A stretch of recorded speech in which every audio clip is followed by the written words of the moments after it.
Les histoires du soir vous sont présentées par l'Opérade, l'espace socioculturel du CPIE à Rhinacht, dans le cadre des Nuits de la lecture 2021.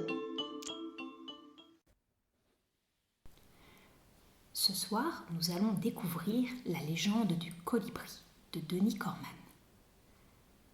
Notre histoire commence dans l'immense forêt d'Amazonie, quelque part au détour d'un fleuve. Dans cette nature sauvage vit une foule d'animaux, insectes, mammifères, oiseaux rivalisent de formes et de couleurs. Confortablement installé sur une grosse branche, Jaguar observe. Avec Anaconda, l'énorme serpent, c'est le maître des lieux.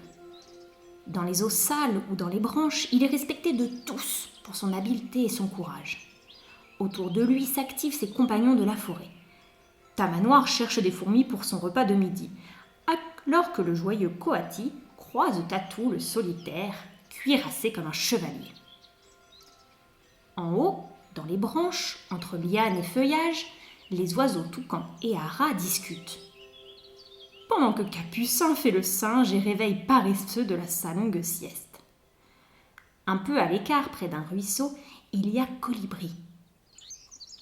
Toute la journée, suspendu dans de longs vols immobiles, il est occupé à prendre avec son long bec le nectar que lui offrent les plus belles fleurs de la forêt. Il est si petit et semble si agité que parfois les autres animaux se moquent de lui. Dans la forêt, tout a l'air paisible, mais dans le ciel, de gros nuages noirs arrivent de l'horizon. Poussé par le vent, il couvre bientôt toute la forêt. Un terrible orage se prépare.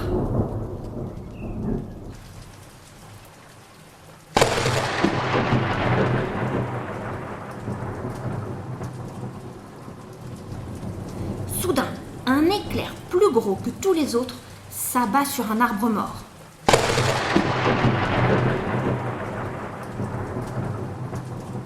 Foudroyé, coupé en deux, l'arbre prend aussitôt feu. Les flammes se multiplient et se répandent aux autres arbres, puis à la forêt, provoquant un immense incendie. Tous les animaux, terrifiés, quittent la forêt et se réfugient dans une clairière au bord de l'eau. Isolés, médusés, ils observent le spectacle et assistent impuissants à la disparition de leur forêt.